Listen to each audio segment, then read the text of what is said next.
Sorry guys, the other part got cut off. I was trying to, I tapped on something and then, I'm sorry.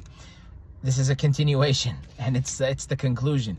The concluding paragraph. So, natives were mere bystanders to the Europeanization of their country, as bitterly stated by Walid Abbay in 1947. A bitterness he carried with him even 3.5 decades later. We were happy to see the English, meaning replacing the Italians.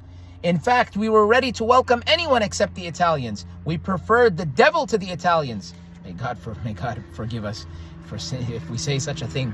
Preferring the devil to the Italians was merely a rhetorical statement, given the fact that they, particularly the Cabeza, the Highlanders, strongly wanted to return to Ethiopia, since colonialism did not disrupt their millennia-old identity, Ethiopian identity.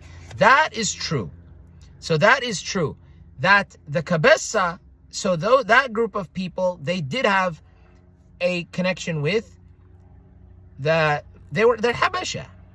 They're connected to the Tigrayans. Like this. You know, there is no division between them. I believe nowadays they acknowledge this, or re-acknowledge the Eritrean ones. Tigaru, I think, already acknowledged that, but the Eritrean, unity must be there between people. It's a fabric. It's a social fabric. You have one group of people connected to another group of people, connected to another group of people. They're all connected. They're all connected. This is an example. Particularly the Cabeza strongly wanted to return to Ethiopia, since colonialism did not disrupt their millennia-old Ethiopian identity.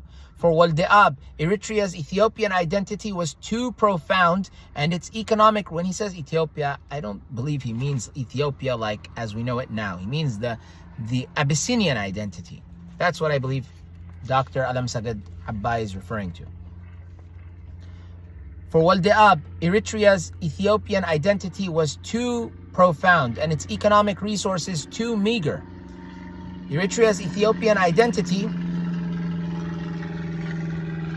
was too profound and its economic resources too meager to allow it to be on its own.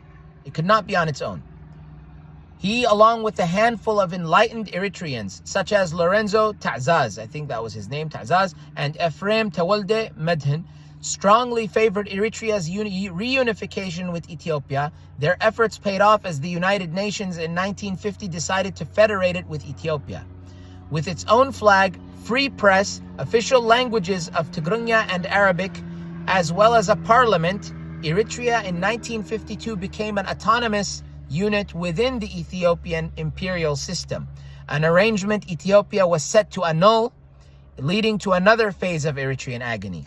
Dr. Alemseged Abbay does not advocate or condone what Ethiopia, the government, did to Eritreans. He doesn't condone that. Just for your information. So you heard the last, they're leading to another phase of Eritrean agony. He recognizes the Eritrean agony and he recognizes what happened. So don't quickly jump and say, oh, he wants us to be oppressed. He didn't say that, nor did he imply that. So, anyway, that's the end of that that section. That's the end of that. The next section is unhappy with Ethiopia, the agony with Ethiopia, which did take place, and we'll talk about that in the next episode. I'm sorry for it cutting off. That was my mistake. I will see you on the next episode, God willing. I love sunsets. You see, this is one of the reasons I love doing these at this time. It's a routine. Next time, I don't drink boon, which is called bunna in Ethiopia by both Tigrinya speakers and generally, and I don't know if they say boon in any place, bunna and by Amharic speakers.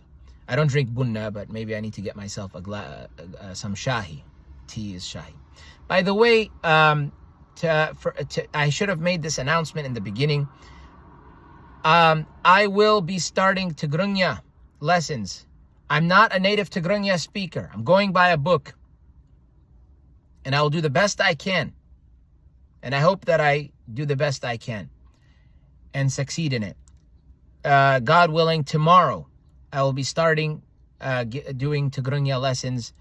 We're going to study the language of Tigrinya. Learning Tigrinya is very important. I believe learning Amharic is also important because these languages are languages which many people already speak. They're like what English are to the United States and Australia and the UK and Canada. These are languages which must be learned. There's nothing wrong with speaking your home language, but Tigrinya is a must because that's how you'll reach out to a lot of people. It's also a beautiful language. You'll reach out to a lot of people with the Tigrinya language, and with the Amharic language, you'll reach out to more because obviously more people speak Amharic. These languages are important languages to learn. Learn your native tongues. Learn the native tongue, but learn also the language which is spoken by everyone. Me as a child, unfortunately, Tigrinya it was spoken around us, but it wasn't spoken to us. We learned the sister language, Tigrait, which is Tigray, found in Eritrea, which is they're sisters, unidentical twins, Tigray and Tigrinya. But we didn't learn Tigrinya. Even Tigray we didn't learn to speak because we didn't talk back in Tigray. We were spoken to in Tigray, and then Tigrinya was spoken with others. So I understood. We grabbed some.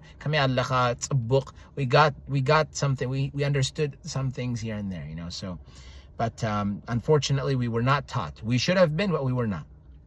But God willing, for those in the diaspora who have dealt with a similar situation, we will take care of that starting tomorrow. God willing, I will see you next time. Take care of yourselves. Be well. If you're on the Western Hemisphere with the Pacific time zone, enjoy the sunset. Wherever you are, enjoy the time that you have. Keep safe. I'll see you next time. Peace be with you.